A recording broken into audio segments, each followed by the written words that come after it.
ஏன்னா கண்டிப்பா நம்ம சிஎஸ்கே மேனேஜ்மெண்ட் ருத்ராஜை தான் பேக் பண்ணுவாங்க. ஓகே.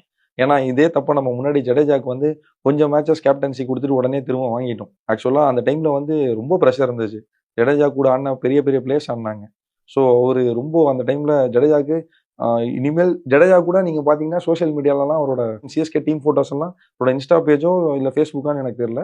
அதுல இருந்து கூட ரிமூவ்ஸ்லாம் பண்ணாரு. நிறைய பிரச்சனைலாம் போச்சு. திரும்ப எல்லாம் சமரசம் பேசி தான் அவர் ஆடினாரு. ஸோ இந்த தப்பு திரும்ப நடக்காது. ஏன்னா ஃபியூச்சர்ல யார்ட்டையாவது வந்து இந்த மாதிரி இப்போ நீங்க சொன்ன மாதிரி ரிஷப்பையோ சாம்சனையோ பிக் பண்ணிட்டு ஃபியூச்சர்ல கொஞ்சம் வருஷம் கழிச்சு எப்பா யங்ஸ்டர் நீ கேப்டன் அவர் ஏன்னா ஓடி தான் போனே தவிர நான் கேப்டன் வரேன்னு ஒத்துக்க மாட்டான். என்னடா ஏன்னா உங்க ஊர்ல தான் தோனியை தவிர யாருக்கும் மரியாதை இல்லை வைப்பாங்கிற மாதிரி ஆயிடும். அந்த எக்ஸாம்பிள் நம்ம கண்டிப்பா செட் பண்ண மாட்டோம். ஆனா ருத்ராஜ் கைக்கோட மேக்ஸிமம் சிஎஸ்கே இந்த டைம் ரிலீஸ் பண்ற ஐடியால தான் இருக்காங்கன்னு நான் கேள்விப்பட்டேன். அது பண்றாங்களா இல்லையா, திரும்ப பேக்கப் பண்ணுவாங்களான்னு தெரியல. பட் கேப்டன்சி எனக்கு தெரிஞ்சு டவுட்னு தான் தோணுது.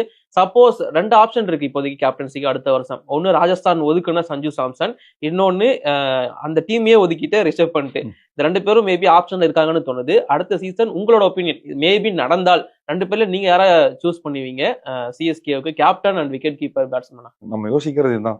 சீசன் ஒழுங்கா போல, ருத்ராஜும் இன்ஜுரியில வெளியே போயிட்டாரு. ஒருத்தர் பண்ண தப்பு கிடையாது.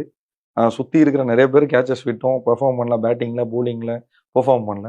ஸோ இந்த டைம்ல வந்து என்ன கேட்டிங்கன்னா இவரை விட்டுட்டு 2 கேப்டன் செலக்ட் பண்றது அஸ் எ கிரிக்கெட்டரா எனக்கு வந்து இது சொல்லணும்னே தோணலை.